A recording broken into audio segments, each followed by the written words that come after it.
இந்த சட்டை பாவாடைக்கு மேலே போடுற மாதிரி சட்டை இப்போ தைச்சிருக்கிறேன். இதில் பஃப் கை வச்சு வச்சுது, கழுத்து இதெல்லாம் ஃபினிஷ் பண்ணிட்டேன். அடுத்தது இப்போ கீழே மடிச்சு தைக்கிறதுல இந்த சட்டையுடைய உயரம் இதிலிருந்து 18 வருது, இங்கேருந்து 18.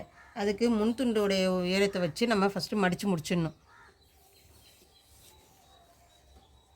இதிலேருந்து ஷோல்டர்லேருந்து அளந்து பார்த்தோம்னா உயரம் 18 வருது. இந்த அளவை வச்சு நம்ம மடிச்சிடுறோம். அடுத்தது பேக் சைடு செய்யும்போது நம்ம என்ன பண்ணணும், இந்த உயரம் எவ்வளோ இருக்குதோ அந்த அளவோடு கரெக்டாக அப்படி மார்க் பண்ணிக்கணும். கரெக்டாக இது எங்கே மடிச்சிருக்கிறோமோ அந்த இடத்தோட இப்படி மார்க் பண்ணிக்கோங்க.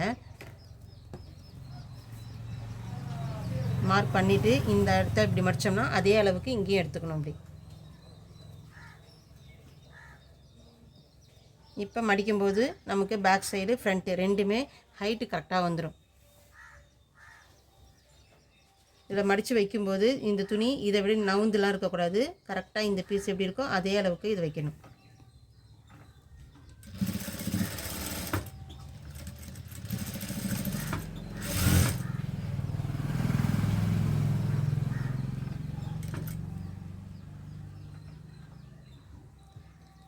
லைட்டாக இந்த மாதிரி கிராஸ் வர மாதிரி இருந்ததுன்னா இதை அப்படியே லைட்டாக தள்ளிட்டு சின்னதாக ஒரு ஃப்ளீட் மாதிரி வெளியில் தெரியக்கூடாது, தெரியாத அளவுக்கு தைச்சிடணும்.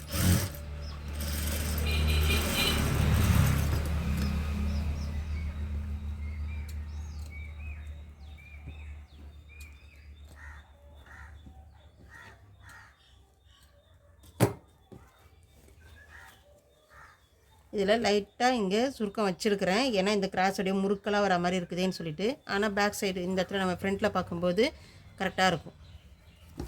இதே மாதிரி அந்த சைட்லேயும் மடிச்சு வச்சிடணும். இப்போ இந்த இடத்துல இதில் சுடியில் தைக்கிற மாதிரி நான் இதோடு கொண்டு வந்து இங்கே முடிச்சிருக்கிறேன். முடிச்சுட்டு அடுத்தது என்ன பண்ண போகிறேன், இந்த இடத்துல ஓப்பன் வைக்க போகிறேன். அப்போ என்ன பண்ணணும், இதை கரெக்டாக இப்படி இழுத்து வச்சு இந்த இடத்துல தையல் போட்டோம்னா நமக்கு இங்கே இழுக்கிற மாதிரி இருக்கும். அதனால் என்ன பண்ணணும், லைட்டாக இப்படி கிராஸ் பண்ணிக்கணும். இந்த இடத்துல கிராஸ் பண்ணிவிட்டு இதிலேருந்து இப்படி தையல் போட்டு நம்ம இந்த இடத்துலேருந்து இப்படி கொண்டு வந்து இங்கே தைச்சிட்டோம்னாக்கா அந்த வி ஷேப் அழகாக வந்துடும்.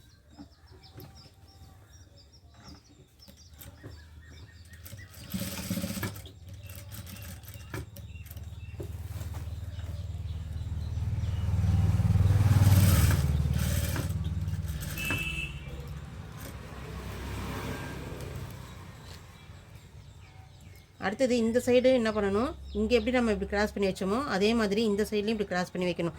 அப்போ தான் இந்த துணி லூஸ் கொடுக்கும், நமக்கு போடும்போது அழகாக இருக்கும், ஃபினிஷிங் அழகாக இருக்கும்.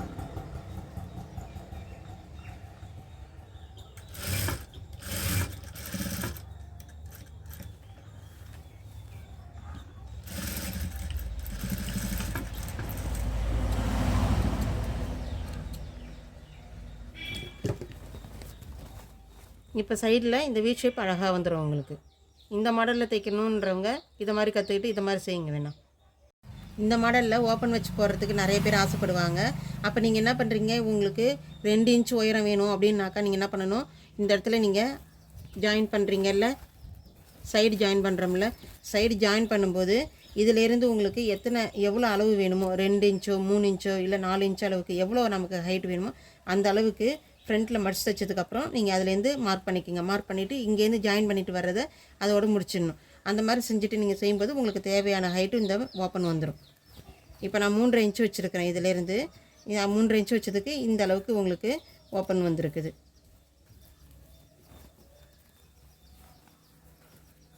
இப்போ நம்ம கிராஸ் பண்ணி தைச்சதுனால இப்படி இழுக்கும்போது எதுவுமே இழுக்காமல் கரெக்டாக இருக்குது பாருங்கள் அழகாக. இல்லைன்னா இந்த இடம் இப்படி இழுத்துட்டு இருக்கிற மாதிரி இருக்கும்.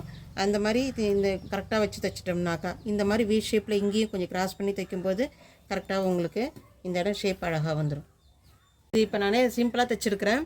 இதில் நீங்கள் ஃப்ரில் வச்சு தைக்கணும், இல்லை வேறு எதனா டிசைன் கொடுக்கணும், லேஸ் கொடுக்கணும் அப்படின்னாலும் எது வேணாலும் இதில் டிசைன் பண்ணிக்கலாம். இப்போ இந்த சட்டைக்கு இந்த மாதிரி தோத்தி பேண்ட் இப்போ தைச்சிருக்கிறேன் நான்.